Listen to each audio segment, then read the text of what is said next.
Welcome to this edition of the Iowa blog. I'm your host, Craig Wynn. I'm here with Wookie at this late afternoon. It is a Tuesday, the 9th of September, 2025.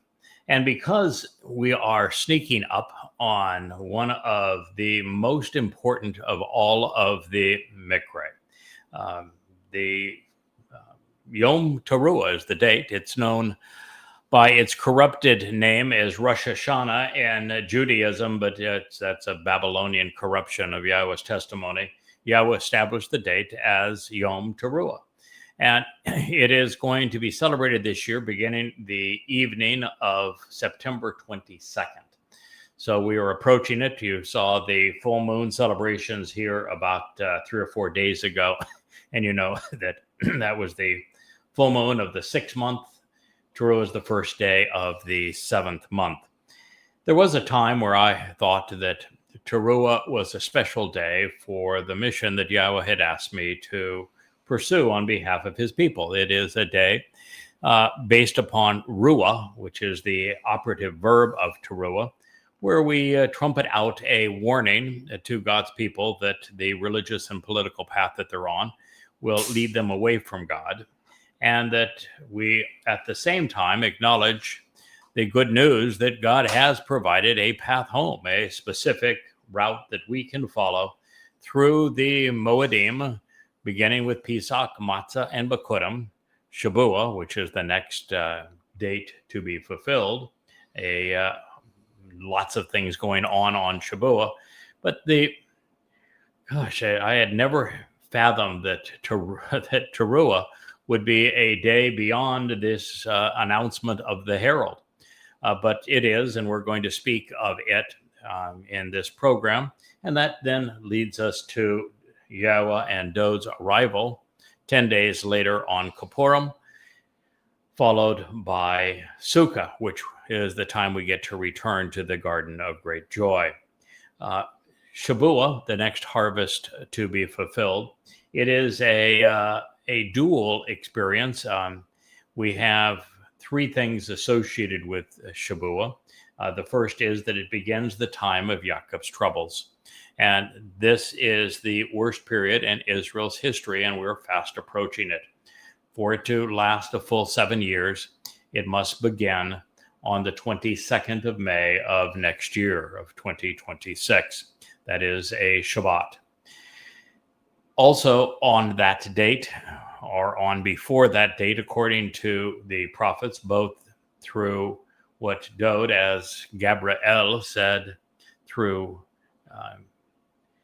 Daniel, as well as what Yeshaya Isaiah says in the 17th chapter, so many things that are pursuant to these dates, but that's the 17th chapter of Isaiah.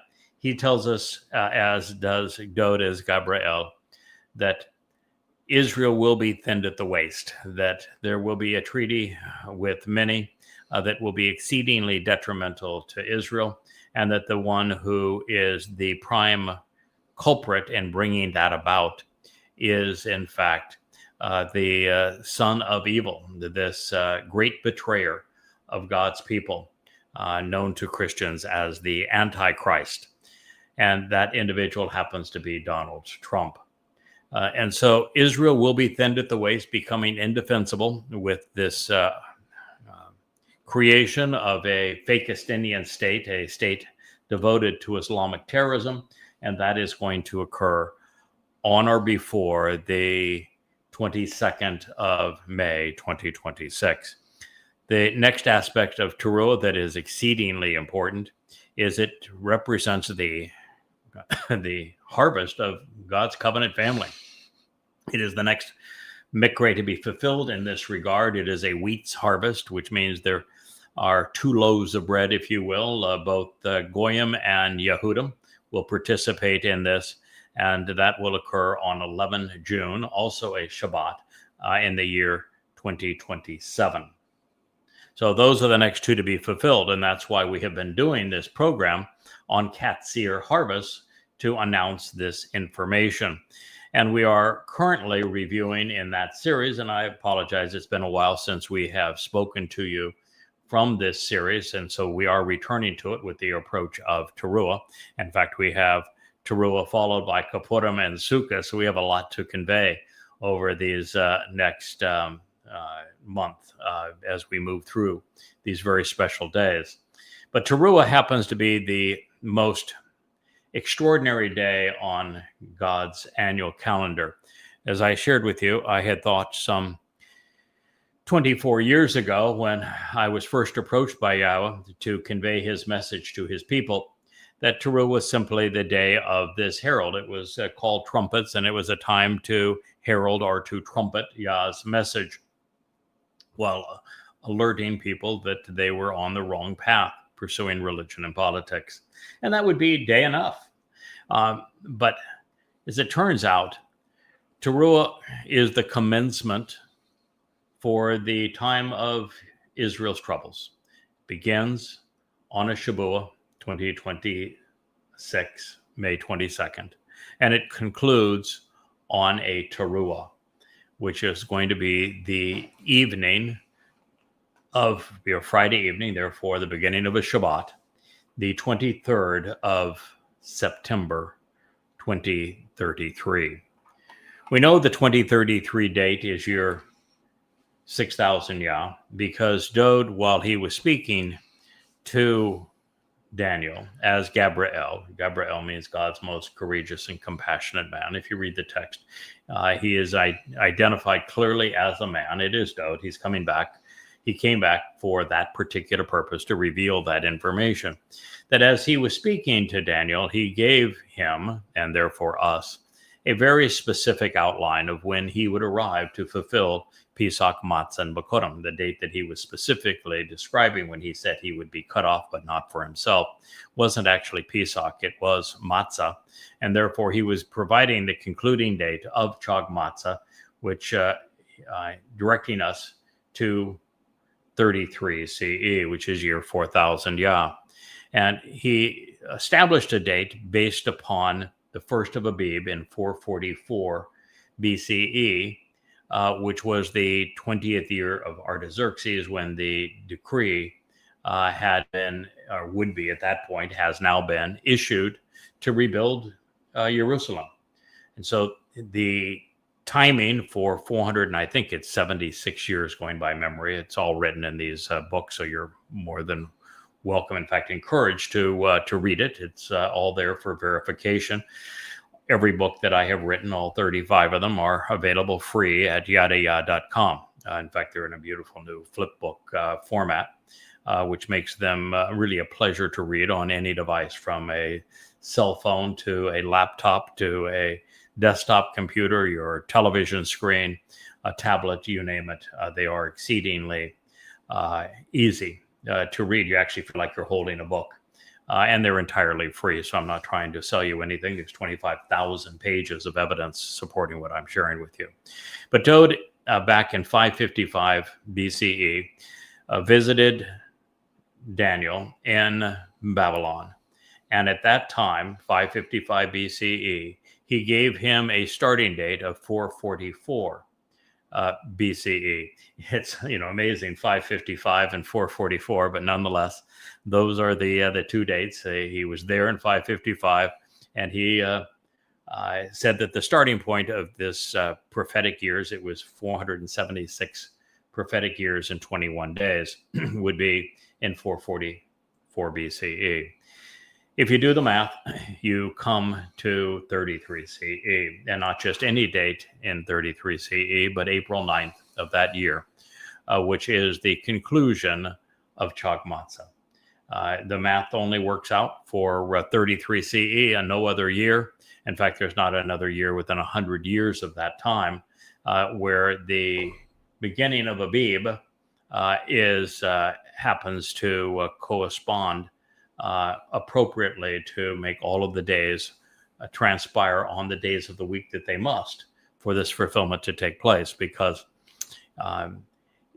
Yahweh runs a very ship-shape enterprise. Of course, as the designer of the ark, you would expect nothing less. So just as the two fulfillments of Shabuah are both on a Shabbat. And the fulfillment of Teruah, this most important date, is on a Shabbat. The fulfillment of Matzah in year 4033 CE was also on a Shabbat. The Passover dinner that year that Dode would have experienced, there was no Jesus. It was Dode in his second of three lives that fulfilled Passover, Matzah, and Bikutim. He would have had Passover dinner on Thursday evening. He would have served as the Passover lamb on Friday. By Friday sunset, that would begin Matzah, that is the Shabbat. And Yahweh refers to Matzah in every possible way as the most important day. It is equated to the Shabbat in essentially every way. In fact, it is called the Estem, the most essential day. It is the day that is set apart. The holiday, festival, feast, if you will, is Chag Matzah, the celebration of Matzah, of which Passover is just the first day of the 7-day celebration. Jews have this all wrong. They make Passover 7 days, and they have matzah just being an ingredient during Passover. But that's the antithesis, the way that God presents it.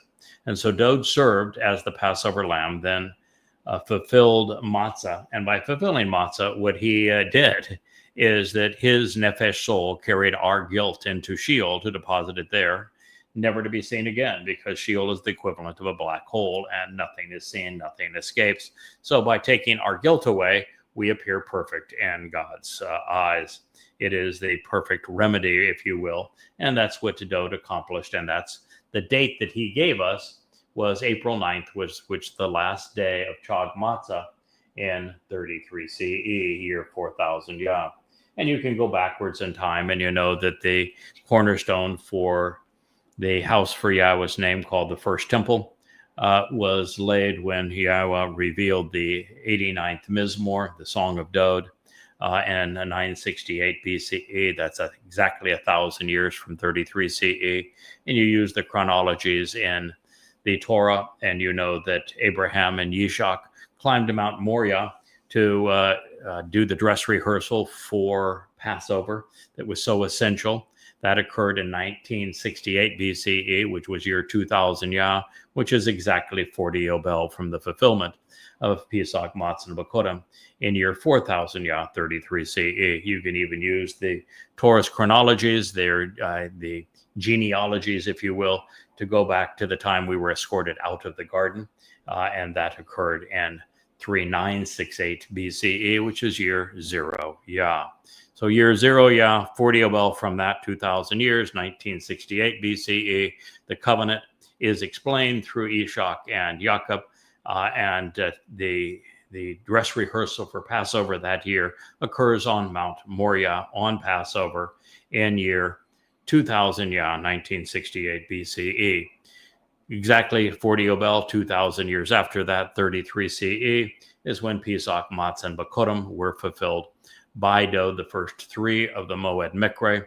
And it's something that Dode was very explicit about how he would fulfill them. The only eyewitness account of the Passover, Matzah, and Bikutim sacrifices were written by Dode. They were written 1,000 years prior to him fulfilling them. They're written in first person. They're extremely vivid. Matter of fact, just the prophecy that Dode wrote in the 22nd Mizmor should be enough to convince the world that he is the one who was crucified in that year, fulfilling Pesach, because he writes about crucifixion 700 years before the Romans even invented the torturous form of death. And so he's the one who endured that. This means that there was no Jesus. Jesus is nothing but a crude counterfeit of what Dode represents, what he achieved. And it is Dode that is the Son of God, the Messiah, the former and the returning King, the chosen one. All of those are accolades that belong to Dode because God gave them to him and to no one else. So this verifies that 33 CE is year 4000 Yah. It doesn't take a rocket scientist. Even Wookiee figured this out, although Wookiee is a very bright dog. You can see him now looking at the camera. He's reading the text so that he knows what we're going to be saying next. In fact, he promised that Facebook was going to work on this program. So and it's still working. And so we're assuming that Wookiee debugged the system and got Facebook back into the live stream. But 40 Yobel, 2,000 years from 33 CE is... I didn't hear the question. I'm watching the stream. Rich is the master of the cables. Stream. He's got like 19 different things going, so it's tough for him to listen. It's I get to listen at night. It is 2033. And in 2033, that is year 6,000 Yah. The rabbis, because of Maimonides' stupidity, are 197 years off. But they're also the ones who think that they're currently celebrating the last month of the year, and that the Jewish year begins on the first day of the seventh month. All they really want to do is contradict God. And Maimonides created his deception based upon the magic number 19, which is essential in Islam. And he called it the sanctification of the moon. And he had creation actually occurring as the basis of his stupidity. It's just absurd. The fact that anybody is a practitioner of Judaism and that Jews are actually smart people, it's just unfathomable how ridiculously stupid the religion is. But all religions are stupid, so I digress. So therefore, we know that the fall Mikre, the three final Moed Mikre, Teruah, Kippurim, and Sukkah will be fulfilled in 2033. Teruah in 2033 is the 23rd and the 24th of September.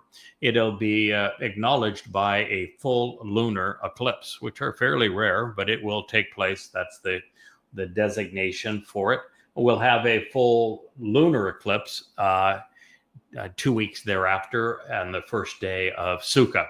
So this will be to a full solar eclipse. And on the evening of Teruah is going to be the final gleaning of the covenant family, the last chance to leave this planet without a physical body, so that you are transformed into a spiritual, energy-based light type of a being with your soul enveloped in light. And the reason that is so important is that as light, time simply exists for you. You become instantly immortal. And where there is light, there is no darkness. You are perfect. And energy is Einstein's formula is E equals energy equals the mass times the square of the speed of light. So it is the square of the speed of light, the fastest thing in the universe, greater than matter. So you are augmented, empowered, enriched, enabled by the square of the speed of light. It's even more than that, of course, because by being a energy-based being, Yahweh can allow us to leave this three-dimensional realm that we're in, trapped in time, and we become able to maneuver in time. In the fourth dimension, we pass even into and can navigate in the sixth, in the fifth and the sixth dimensions, and enter the seventh dimension, which is Shamayim, heaven. So it is a huge improvement. That's why the Christian myth, and even in rabbinical Judaism, when they speak of bodily resurrection, is absolutely stupid. In fact, they even have in Judaism, you go to hell for a while so that your skin can be singed somehow in hell, and you are thereby perfected in hell, so that you can then go to heaven, and that there's physical resurrection. It is utter nonsense. There is no value whatsoever of going from being a mortal being to being a physical mortal being. It's dumber than dumb. It's the stuff of ancient pagan religions. It's why the pharaohs tried to mummify their bodies, because they would need a body in the afterlife. No, exactly the opposite. God's not stupid, and he is not going to trap us in physical bodies so that we can't venture out and explore the universe or enter heaven because of the liabilities of these things.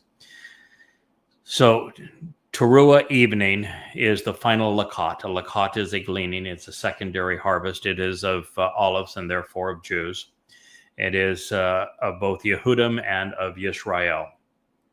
And that is important because so is the other harvest, Bokorim, which has already occurred, and Shavua, which is a little less than 2 years from now. These are opportunities to become part of the covenant where you are enriched and empowered by God. An exceedingly important thing. You become immortal. You are forever in God's presence. You can travel through the universe. You can maneuver in time. You're essentially infinitely enhanced beyond your current capability. That, the last time, will be Teruah. And then the morning of Teruah, as the sun rises on a Shabbat, is going to be the sacrifice of the red heifer. It's actually not a red bull or a red cow. The red heifer is the anima para. He's a bloody red man of the earth who is a productive bull. God speaks vociferously of the role that a ram, who is also a lamb, a ram, a bull, and a goat play in the redemption of God's people. The most important by far is the ram, but when he comes to Teruah, it's all about the bull and the goat, because the goat represents Elia. He will be the master of ceremonies, and Yada, your host here of this program, he is the bull. He is the one being sacrificed. And that might sound gruesome, and it will be gruesome. My body is actually bludgeoned to death by Hasatan and his minions, including by the hideous one, Donald Trump. And so that is going to be a less than desirable moment. But again, all I'm giving up is my physical body, which will be a liability going forward. So I'm happy to do it, because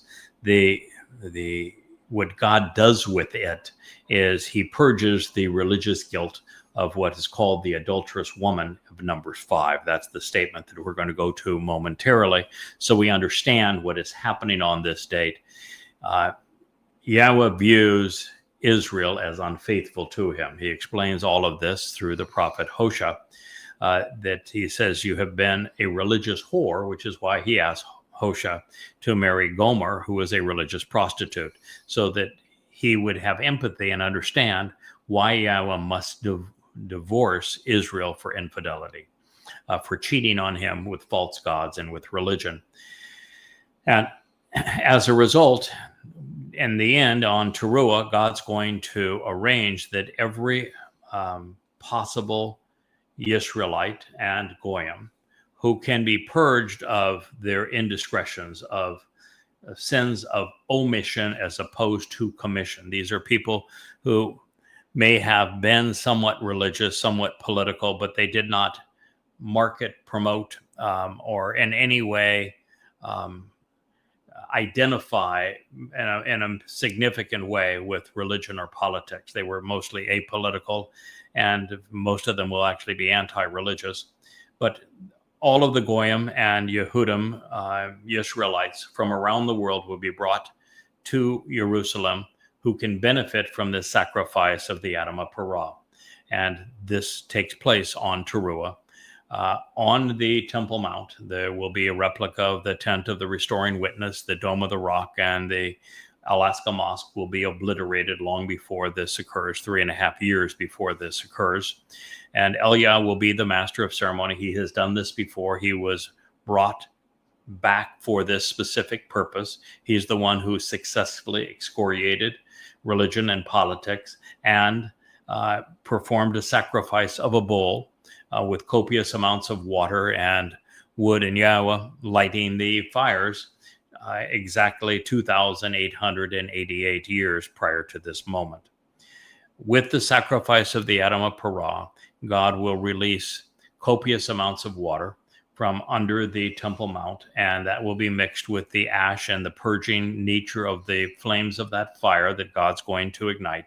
And it's going to purge the religiosity and the politics from this remaining remnant, so that they're prepared for Yahweh's return with Dod, so that the adulterous woman of Israel is prepared to be betrothed to the returning king, and so that all of this mortal remnant can enter the celebration of Sukkah, which, as I've said, also begins on a Shabbat, and to the celebration of a lunar eclipse on, this will be the 7th of October of that year, with Dode returning with Yahweh on the 2nd of October, 6:22 p.m. as the sun sets in Jerusalem in 2033. So these are the events that play out. There's more to Teruah than I have already shared, and that in addition to purging the adulterous woman of Israel of her guilt and purging the Goyim that will enter the millennial Shabbat as the workers along with them, Yahweh uses that flame to incinerate all of the remaining overtly religious and political, the militant, the conspiratorial people of the world. They will all be incinerated at that moment. And all traces, physical traces of religion, politics, and militarism will be also incinerated. And then God's going to transform the entire earth, beginning in Jerusalem, and then all the way through Israel, into the conditions experienced during the time in Eden. Now, I think there will be deserts still. For example, Babylon will be a desert. That's where the whore of Babylon will be, because there will still be choice during this millennial Shabbat for the mortal remnants. But Yahweh is going to transform the earth for our enjoyment so that it's terraformed and we go back to the conditions experienced during Eden, during Sukkah. It's a 1,000-year celebration, after which there is an eternity through this universe, and then we'll actually be able to create a new one. But since there are 2 trillion galaxies, each averaging a couple of 100 billion stars and solar systems, there's a lot to explore in this one before it is we're given the opportunity to witness the creation of an additional one. There's a lot in store, and all of it is set up by Teruah. So I wanted to return to the story of the adulterous woman, which we were reviewing in Numbers 5, so that you would understand how that is resolved by the sacrifice of the Adamah Parah as related in Numbers 19. So that's a lot for a ad-lib introduction for this program. I probably spent 30 minutes here just bringing you up to speed on some of the issues and the reason that we are so interested in what happens on Teruah, and what the timing of that is, and how we know that that's the timing. So you're only 8 years from this. So it's a really good idea to get your act together relative to God, because those who remain religious and political will have no part in forevermore. And the only way to get out as a spiritual being and enjoy the whole thing from the vantage point of Shamayim is, if you're a Goy, you're going to need to participate in the Shabuah harvest. It's a great idea for Israelites too. And then after that, the only last ride out of town will be on Teruah for Israelites only. So here, let's return now to where we were in our last program on Qatsyr harvest, relative to the transformation of the adulterous woman that represents not infidelity. This has nothing to do with sexuality. God doesn't care how many sexual partners a person has. What he cares about is his people being religious, because he views that as cheating on him. It reads, the one acting in the role of priest. Now, as this is fulfilled, that individual who is going to act in the role of priest is going to be the great orator, none less than Elijah, Eliah himself. So, the one acting in the role of priest shall have the woman swear an oath and make a solemn promise to earnestly affirm the truth regarding herself at this moment of time, by way of a shabuah, the promise of 7, for the curse of Allah. Well, that's a lot to be said, and we're just partway through this particular statement. But it is time for Israel to come clean. And by the time this is fulfilled, the audience here in the sky with Yahweh and Dode are going to be those who participated in Shabuah. And Shabuah will have been the last ride out to miss this horrible time of Israel's troubles. And the primary curse during that time is going to be what the prophets describe as Alaska flood 2.0. It'll be 1,000 times worse than the Alaska flood that was experienced on October 7th of 2023. So that is where we are in this process. And so that's the reason why she's being asked to swear an oath that is associated with the promise of 7. And it is also why there's a reference to Shabuah. It is the lead into this time. It is actually the beginning of the time that the curse of Allah, where it will be hundreds of thousands and likely millions of Islamic jihadists, plus Islamic governments that are collectively going to attack Israel. And I think the worst of that occurs commiserate with the Shabuah harvest, which is 11 June of 2027.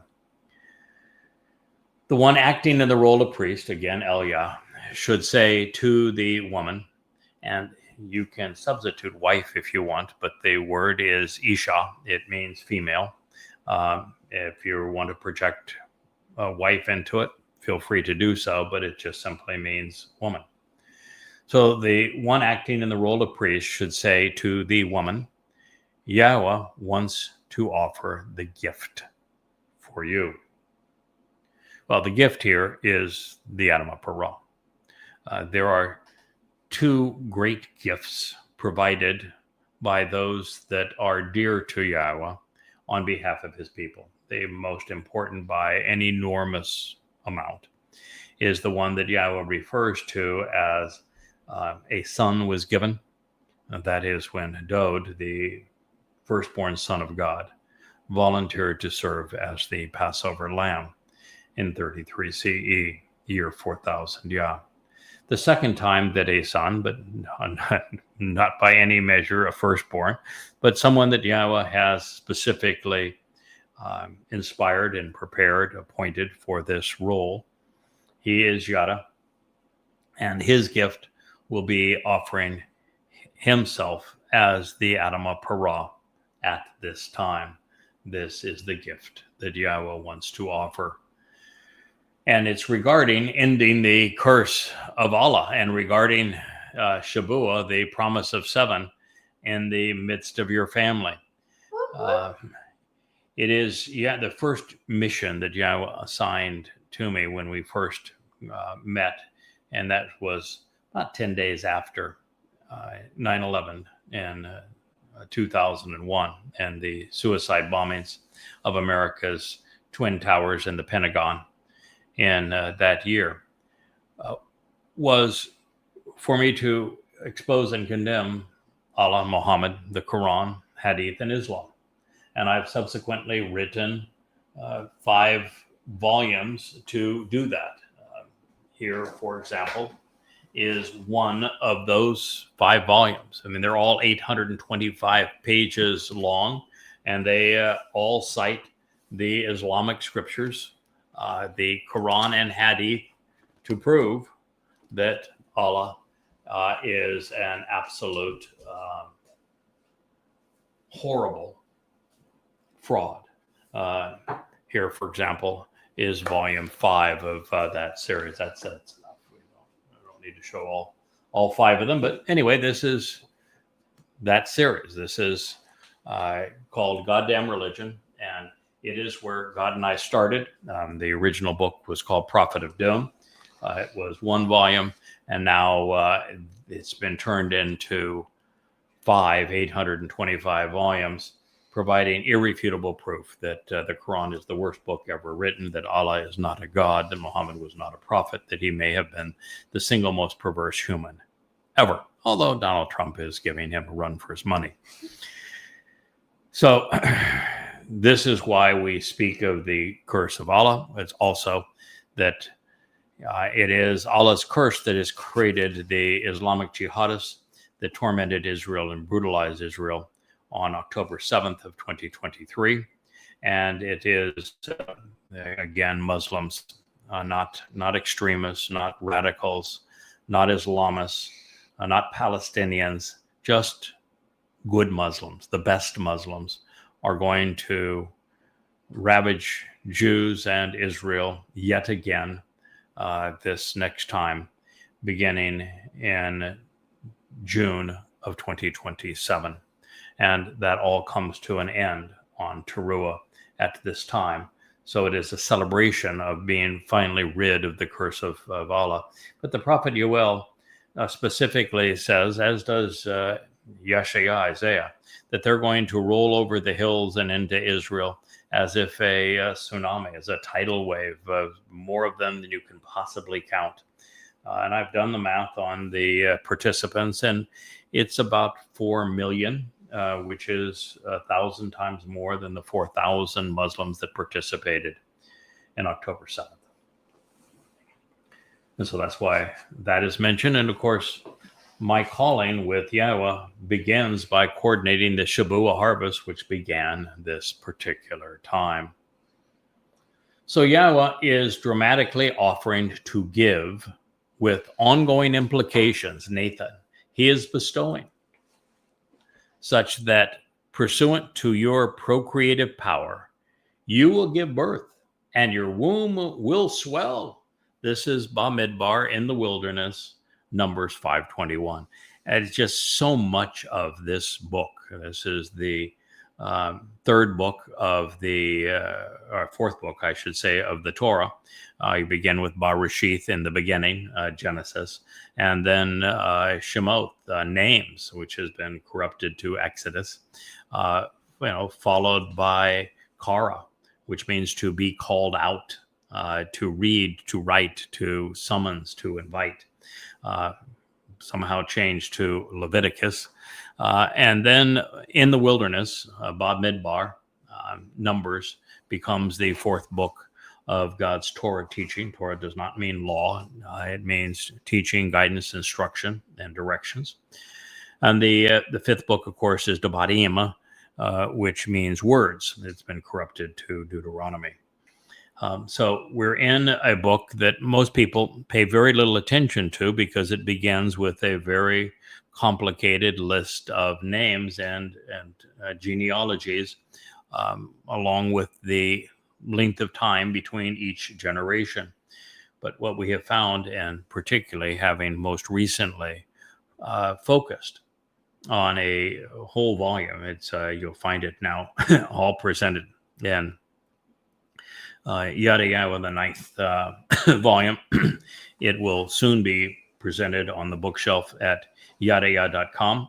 I would encourage you to read it. It's 825 pages long. And it shows that these passages and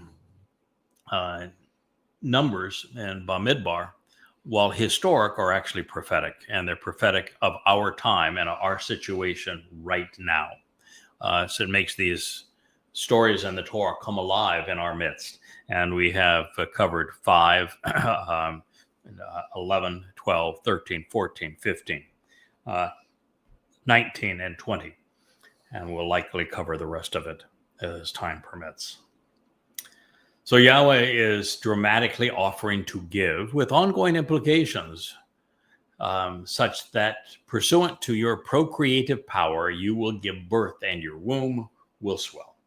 What God is saying is that up to this point, because of their propensity to be religious, that Israel has been nothing but a series of miscarriages. Been lots of Jews, but they've been dead men walking, that not any of them experienced the gift of the covenant. Their lives were all truncated. They were essentially infertile. And that is changing with the sacrifice of the Adam of Parah, this gift that Israel will once again give birth to children who will live with God. What that means now is this celebration of Sukkah that begins the 1,000-year time of a celebration of year 7,000 with Yahweh, that the mortal remnant of Yisrael who will enter that time will be able to conceive, and their womb will be open, and Israel will give birth. This is a glorious announcement indeed. So speaking of surprises, I did not expect to see Shabuah or Allah in this story of the adulterous woman. By mentioning Shabuah, Yahweh is drawing his people's attention to the Zeroah and to the Parah. The Zeroah, the final Zeroah, is the one who cultivates these two harvests, Shabuah and Teruah. And the Parah is associated with the Zeroah, is associated with both of the harvests. It is a productive bull. That is the character that Yahweh has used to describe this individual's personality and attitude and attributes. And so, quite frankly, when God mentions Shabuah, he's talking about the role that the Zeroah and Parah will play, this fruitful one cultivating the harvest.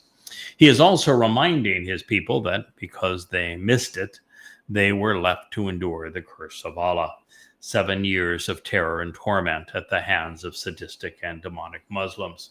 Now, while Yahweh could stop them, he's not going to stop them for two reasons. One is his people don't know him, and it would be inappropriate for Yahweh to intervene on behalf of people who don't know him. They won't even say his name.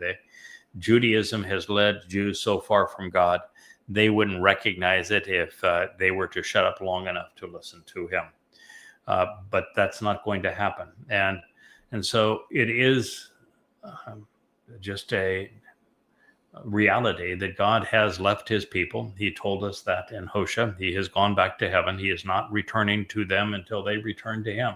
That is the purpose of this program. That is the reason we have initiated the Yahweh blog.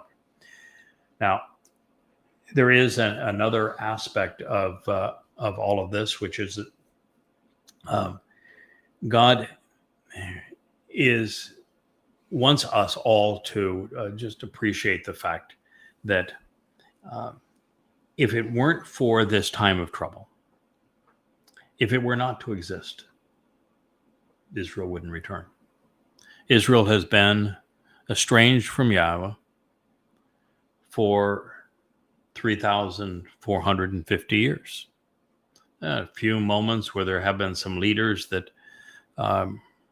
whose relationship with God was quite good, and that a number of people in their company capitalized upon knowing God by name and understood his timeline and his approach and the purpose of his covenant and his Moed Mikre, these invitations to meet.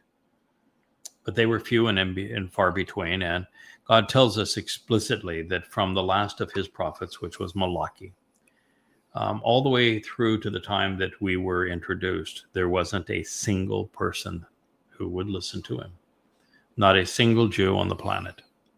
And so God had no means to communicate with his people. His people told him during the Exodus to go away and shut up. They never wanted to hear from him or see him again.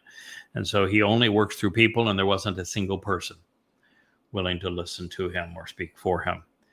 And so he knows that that is not going to change, that estrangement with his people would not change unless he inspired this individual to awaken his people. And because his people are so damn stubborn, so stiff-necked, so hard-hearted, that the only way that his words would resonate with a significant number of them is for them to have no other option. It's sad that the creator God of the universe that has done so much for his people would only be received again, accepted again, when Israel has no other choice. When they've recognized the IDF has failed them, their politicians have failed them, their rabbis have failed them, and that will be Yahweh's the only option. And so they have to endure this time of trouble, is what I'm telling you, and God knows it. He knows that most will die. They would have died anyway, because it is a very small remnant, essentially, that survives to populate the millennial Shabbat. So the time of Israel's troubles is Allah's time to slander, abuse, plunder, abduct, and kill Jews. His musings on the matter can be found in Ezekiel, where Satan brags about raping Jewish girls and of his 25 creative ways to kill Jewish men. And should you not concur, I encourage you to read the concluding 2 volumes of Babel. It is an irrefutable case that Ezekiel is actually Satan's playbook. And it even explains how Satan is going to possess the man he describes as the Copper Khan, this real estate mogul that is measuring up the grand edifice to be the monstrous shrine to Satan and to Trump, who is the Copper Khan, this man who is a copper color, who is a rapist, just like Satan, who is a mass murderer. He's going to have killed more people than anyone in human history by the time we're done. This confabulator, the South Park episodes where the current one, they have Satan gloomy and saying, I wish I could leave this place, but I can't. It's in this box that I have to carry this out. I don't know if they've read my books or listened to these shows, but that is correct. Satan is actually programmed to do as he's doing. And it was foretold as far as 2,600 years ago, 2,700 years ago, that it would be this man that we know as Donald Trump and the United States of America that would betray Israel. And it's going to happen over the next year. So that is where we are. And Satan has no choice in the matter. He is already demon-possessed Donald Trump. Donald Trump did have a say in the matter. He had to invite this. He did. And that's the reason why he is so evil now, so duplicitous. That's why, you see him denying and claiming all manner of excuses that he didn't provide birthday wishes for Epstein or draw the naked girl or sign on her personal parts, and that didn't speak of all of the great secrets that they were involved in together. But, it's been produced. Donald Trump's signature, it's Donald Trump's handwriting. It is Donald Trump. And now we know not only is he a rapist and a pedophile, but also a liar. And he is therefore Satan's type. But the good news is there will be times that Israel, this adulterous woman, is going to be betrothed to Dode. Her womb will swell again. She will return to childbearing. And what's the point of bringing Dode back, if only to hassle with a single generation of religious and political malcontents? So this is the solution. Now, considering the seriousness of my pejorative and Yahweh's constant references to embittered and toxic waters, it's time that I share the torrid tale of the waters of Meribah. Not surprisingly, we not only find it in Bamidbar, Numbers. These are the first words spoken in the Torah after the prophecy of the betrayal of the Adamah Parah, misconstrued to be the red heifer. It reads, "And the entire community of the children of Israel came to the desert of Sin in the first and foremost month, and the people dwelt in Kadesh, to be set apart and separated, where Miriam had died." Miriam means rebellious, embittered, cantankerous, and where she was buried. She is synonymous with those who do as Judaism has done, as Christianity has done, as Islam has done, and claim to speak for God when not authorized to do so. That was her claim. God struck her with leprosy, expelled her from the community, later announced that she is the one synonymous with divorce, that she is forever separated from Israel, and that all people who claim to speak for God without God's specific authorization are like Miriam, plagued, condemned, estranged, divorced.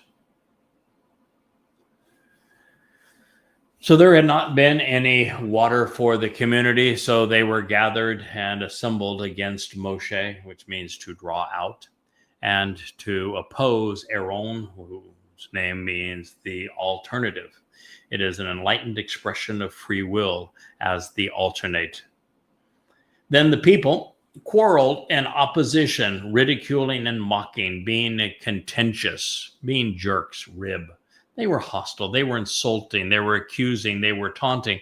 It is the nature of Jews during the Exodus. They never changed from that attitude.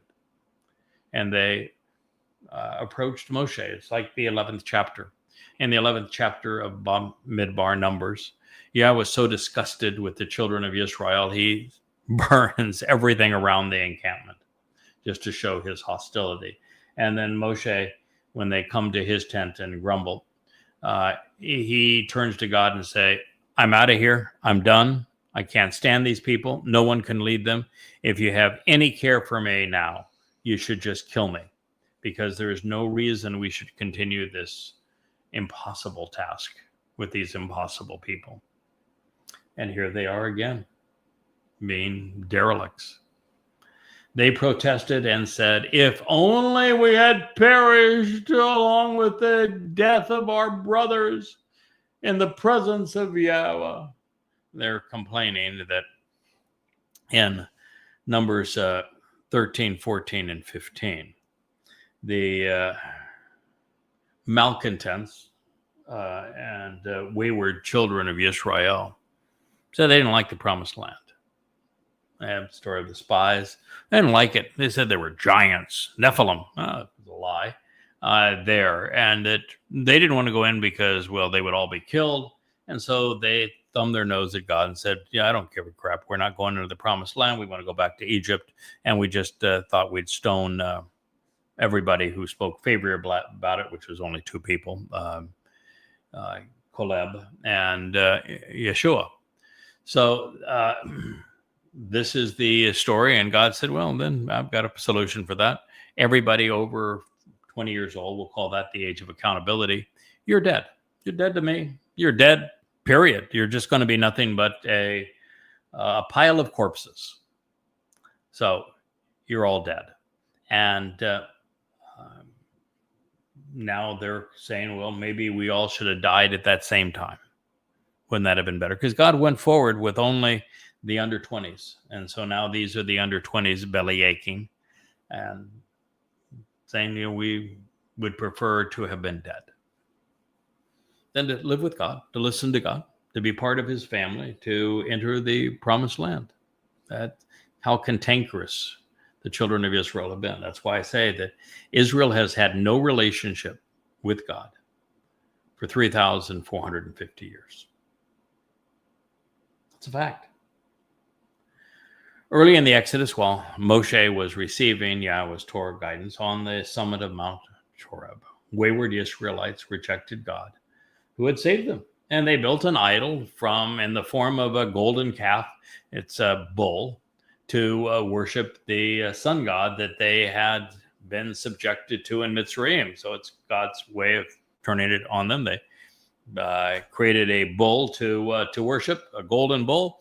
So he's going to have a red one, an Adamah Parah, that is going to scour them of their religiosity in the end. God likes it when the story has symmetry in this way. So Yahweh shortened their mortal existence, in essence, canceling the gift of life he had given to them.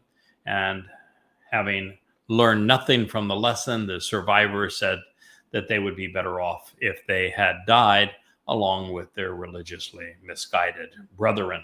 Although there was an episode more current than that, as I have shared, when Yahweh invited them to investigate the promised land, and they came back with their derogatory reports. But it was actually worse than this, because the Israelites were still harboring animosity against Yahweh, blaming God for truncating the lives that he had liberated. Rather than accept responsibility for having spit in God's face, for doing the single worst thing anyone could have done at this moment, being religious. They would have preferred to have suffered the fate of those Yahweh exposed and condemned. Moreover, they were identifying with the longing for their Ak brethren, not Yahweh, which is what they do in the Talmud and with Judaism.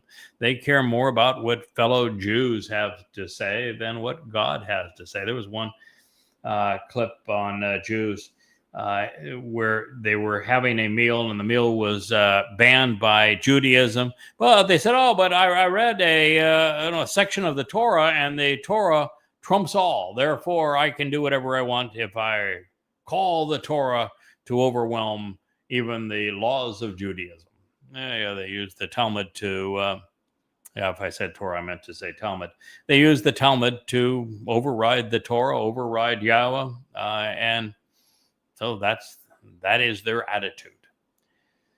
So therefore, while historic, the waters of Meribah are also prophetic, depicting what is occurring between the Haredi and Yahweh at this very moment.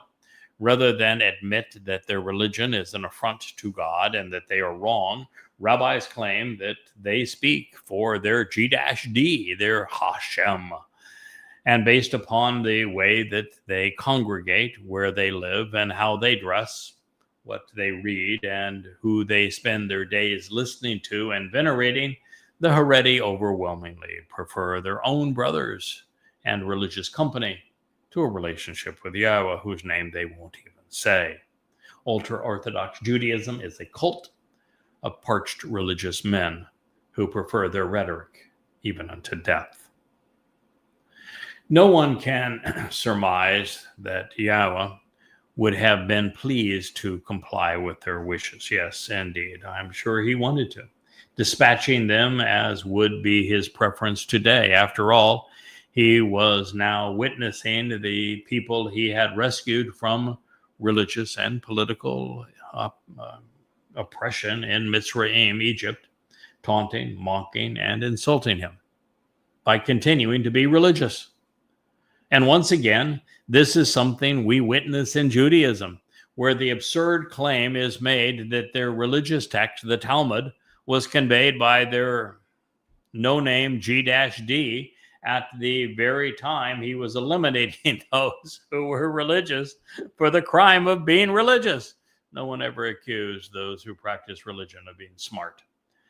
Please consider the implications of Israelites preferring to die with their brethren than live with God. And then think about why there is no means to eternal life in Judaism. They would prefer to die with their religious kin, and most of them will. Now, these miserable and ungrateful bums didn't give their tongues a rest. They continued to demonstrate their disdain for God, further alienating themselves from the author of the Torah and the very creator of life with each word that spilled out of their foul mouths. So what purpose did you bring, Yahweh, with this contingent to this desert so that we could die here with our livestock? Your livestock? Bring Yahweh? You brought Yahweh? And you've got the audacity to ask this question? I mean, Yahweh began. I made a promise to Abraham to offer the promised land, Israel, as a gift. And he was honoring that promise rather than having the Egyptians perpetrate genocide on Israel so there would be no Israel and making it impossible. So that's the purpose. He didn't bring Yahweh along. Yahweh brought you along. He is the reason that you were taken away from that genocidal experience where you were slaves to the religious and political regimes of Mitzrayim, Egypt. You were in the desert for 40 years for a specific reason. He walked you right to the promised land. You could have entered, but you thumbed up your nose at them and at God and said, no, we don't want it. We don't like it. We're not going in. That's why you were out in the desert. So that we could die here along with our livestock. It wasn't your livestock. The livestock that you had was given to you as a gift on the way out of Mitzrayim because Yahweh arranged it for you. What a bunch of jerks. They did not know the answer then, and they don't know it now, which is why the Adam of Perah is the man from Edom. And as now religious Jews would prefer to complain and die surrounded by others who act like them than live with God. And that's fine with me. Fine with God. He has no interest in the religious. They were as oblivious to the purpose of the covenant on that day as they are on this day. Indeed, the story of the waters of Meribah is prophetic of Judaism as it was and as it remains. And for what purpose, they bellyache, did you withdraw us in such a grandiose manner from Mitzrayim, the crucibles of political and religious oppression, to come with us to this horrible, good-for-nothing place, this miserable, harmful, troubling, and all-around bad sight that is worthless and noxious, disagreeable. This is not a place for sowing seeds, or for figs, or for pomegranates. And besides all of that, there is nothing to drink. Grumble, grumble, grumble. Bamidbar Numbers 25. They were so charming. These are Israelites. These were the first Israelites. This is during the Exodus. God's right there with them, leading them. They've got Moshe, and they're complaining to Moshe.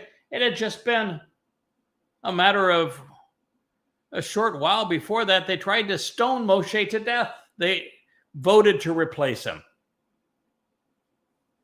They said they were going to go back to Egypt. And God said, no, you're not. You're just going to die. And all that remained were the under 20s. So yeah, it would have been explicit, telling all who would listen that after liberating them from religious and political oppression, they were headed to the promised land where they would grow as a family and enjoy working together. God's agenda was clearly articulated and done. He did so both vocally and in writing. However, the Israelites were deaf to God, a condition that continues today. They prefer to be subject to religious edicts, as if they never left Mitzrayim. Even in the famous line in Devarim, the 4th chapter, is as God says, Shema, listen, Yisrael, Yahweh, your God, is one. They changed that. And rather than listening to Yahweh and agreeing that Yahweh is their God, what they do is they turn it into a prayer. So they speak, not listen. And then they remove Yahweh's name and replace it with Adonai, the Lord. Charming fellows, aren't they? By using Ra, the disgruntled Israelites were describing themselves rather than their location. Nature, even in its rawest form, inspires those who approach it with the right attitude. And yet an unspoiled wilderness becomes a hellish experience among those who are this miserable. It takes a special kind of rotten to prefer religion to a relationship with Yahweh, death to life, disagreeable to desirable. But they had one thing right. They were in the wrong place, mentally, attitudinally, for a family to grow.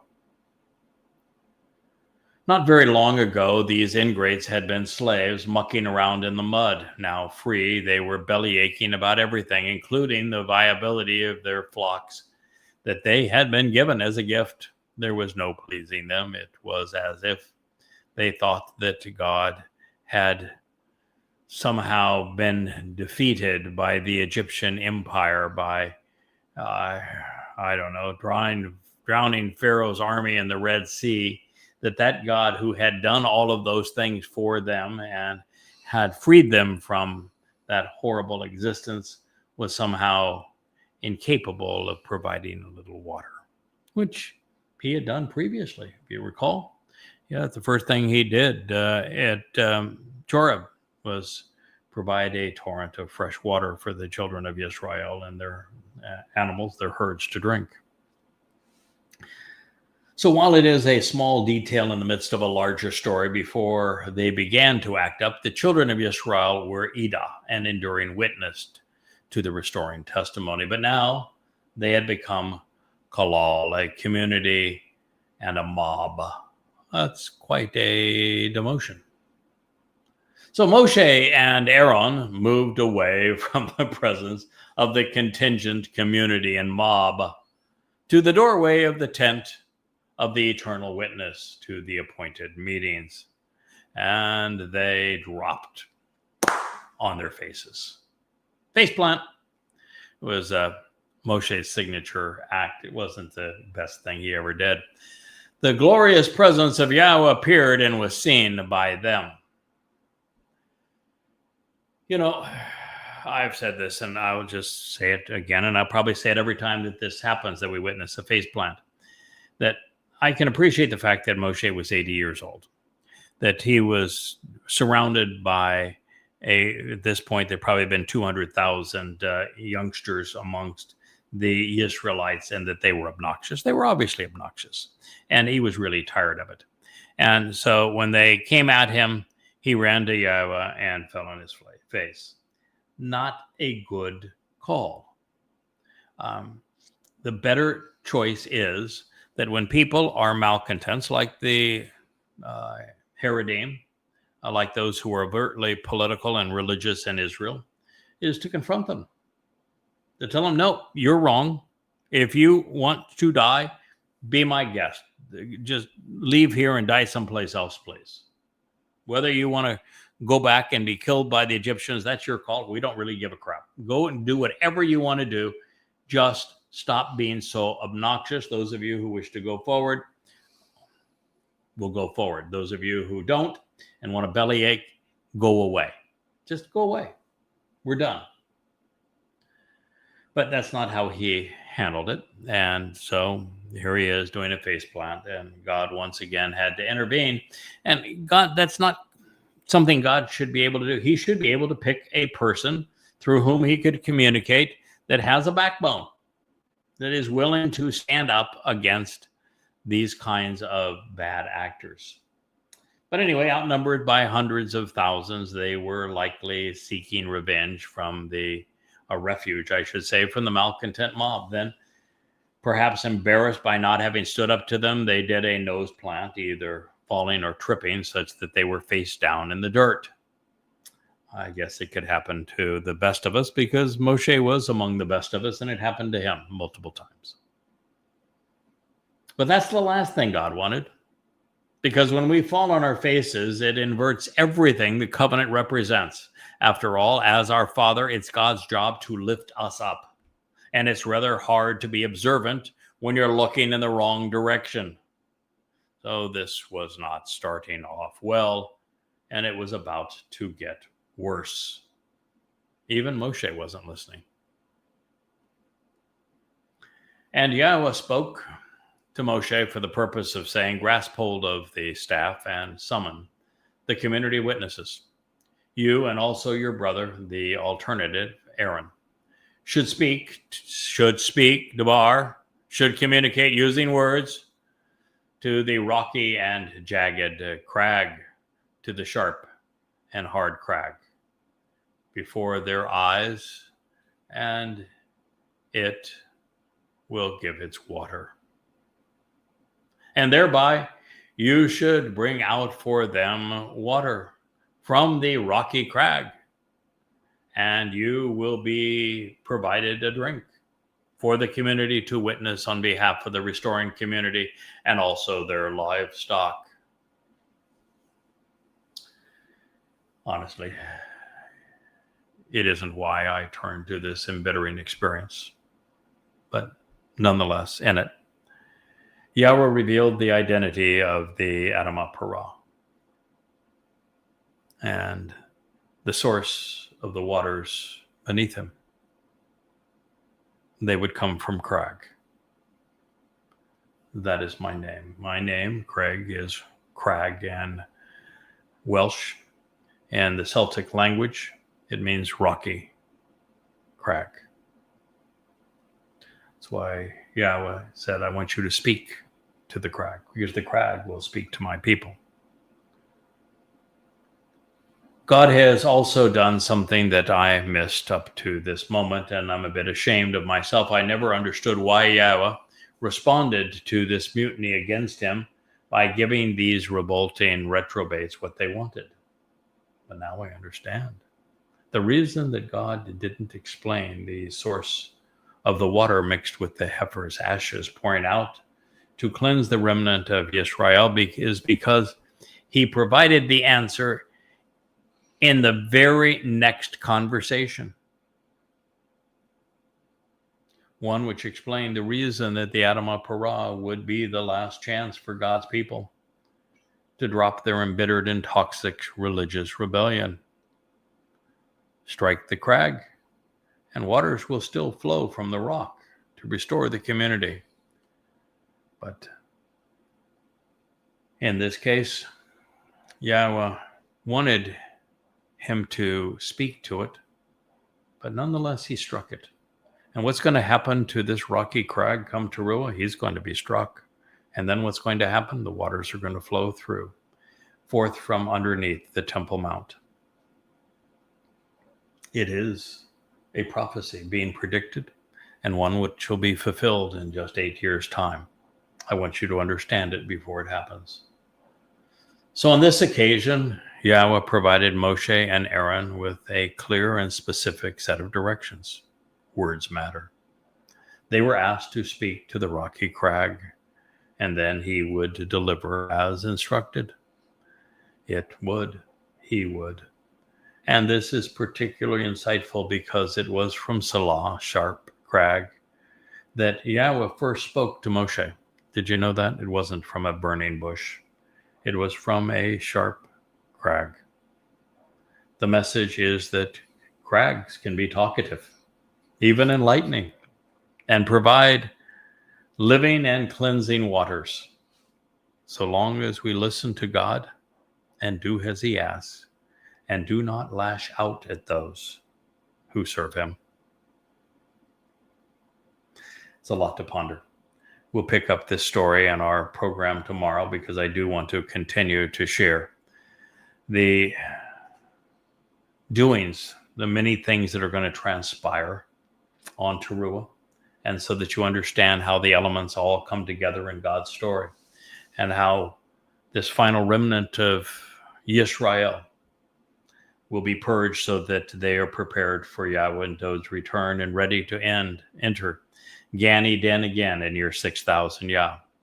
It's a lot to ponder, but it is such a beautiful story that Yahweh is telling. So I thank you for listening, and we'll be together again tomorrow. May Yah bless you all.